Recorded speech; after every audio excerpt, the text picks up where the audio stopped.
Une nation nord-africaine soudainement prise entre deux feux par les plus grandes puissances économiques mondiales?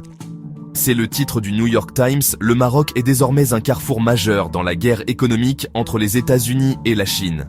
On parle de milliards de dollars, de batteries électriques et d'une diplomatie sacrément astucieuse. Publié le 18 juin, le New York Times dépeint le Maroc comme un poids lourd en devenir. Grâce à ses zones industrielles en plein essor, ses accords de libre-échange avec l'Europe et ses objectifs audacieux en matière d'énergie verte, le Maroc attire désormais les constructeurs automobiles mondiaux et les géants de l'énergie propre. Et la dernière preuve en date? La visite très médiatisée de Xi Jinping à Casablanca, un signe clair des liens économiques croissants avec la Chine.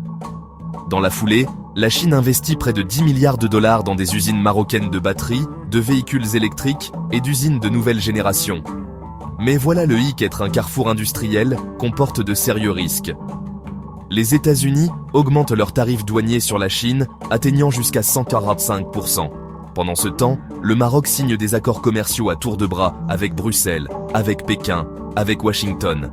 C'est une corde raide diplomatique et les enjeux sont élevés. Alors, le Maroc peut-il continuer à jouer sur les deux tableaux sans froisser l'un ou l'autre? La neutralité est-elle même possible dans un monde divisé par les rivalités économiques?